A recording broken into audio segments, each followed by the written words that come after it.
Hi, this is Alcam. Welcome back to my channel. Well, I do look like a serial killer. In fact, I'm going to kill my next victim right now. Bowl of cereal? Serial killer? Anyway, basically, uh, all puns aside from that silly joke that I just did, let me tell you the story about what happened after my assault from 1997. The whole deal is this. It was a comedy of errors. Um, Unfortunately, since I wasn't familiar with workers' compensation at the time,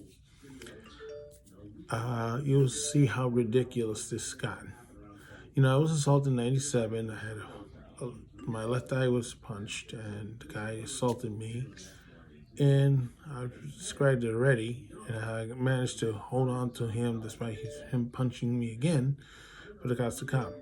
Now, what has happened after all that?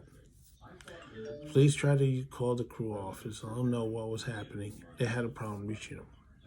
Now, when I finally reached the crew office, they were highly upset, and they decided, despite the fact that I was assaulted, they decided to take it down as a late sick call. In other words, a few more minutes, they would have had me AWOL. That's how nice New York City Transit is. That's the first problem. Now, when I filled out the paperwork, I thought because I was in uniform, I was entitled to workman comp. But because I wasn't on the clock, but if you're a cop, of course, even if you're off duty, you are covered workman comp. Not the case here. And I guess, once again, I had to straighten that paperwork out because under the rules that, you don't fix it, they will bring you up on charges. Again, this is how great New York City Transit is. And, well, we fixed it. I had to use some of my sick time. I lost $400 because of this assault, which I'd never been able to recover. And, okay, I thought this was the end of it. Here's the funny part. One, the district attorney of Queens, I don't think he ever contacted me and let the idiot free again. I saw him. No, we didn't have no contact this time. But on the TA side, something did not go right. And guess what? I had to be called down for a hearing on the workman's comp. I said, what for?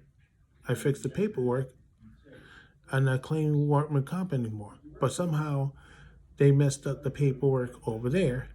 So now I had to go in front of the judge, and the transit lawyer was presenting a wonderful case.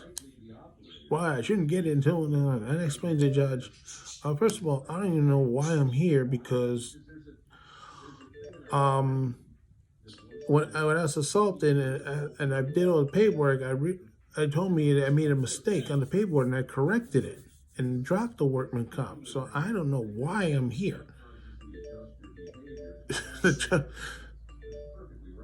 I don't remember what the judge's reaction was, but obviously he was thinking, oh, typical New York City Transit. That was it. Never heard from him again. But it's ridiculous. They make you wear a uniform. You're not protected while you're wearing a uniform. It's just like 2001, we weren't wearing masks to protect us from the environment. So, of course, what happens when you have the virus? Those who are weakened by the environment are going to get it pretty bad. And that's what's happened. And that's why you had 94 of our employees now had perished because of this virus. Some said 75, some said 94, but it's somewhere in between. It's just absolutely ridiculous. We could have avoided some of these deaths, but because of some douchebag named Lawrence G. Reuter, we never got those masks. And of course, they're worried about the image and the perception. Oh, if you wear the mask, it's indicating there's something wrong. They don't want to. What's the word I'm looking for? They don't want to worry the customers. Oh, but they're bringing the same air. It's okay for them to drop that too without telling them. Okay, that's trans appeal. So, in closing, all I have to say is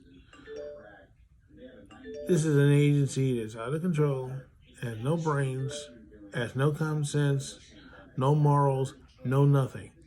And unfortunately, the people who are now trying to fix the problem are dealing with the bullcrap from the past that's now screwing them in the future. Otherwise, if they had to put out the mask, they wouldn't have to be paying $500,000 for each person that perished.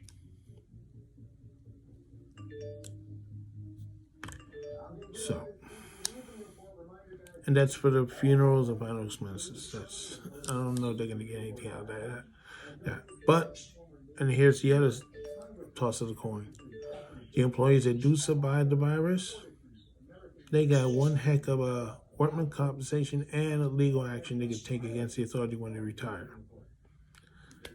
So it's more ammo for me to work on if I do decide to file a lawsuit against the authority. So this is Alcan saying so long for now, and don't forget your stop. Friends forgot their stop a long time ago. Bye.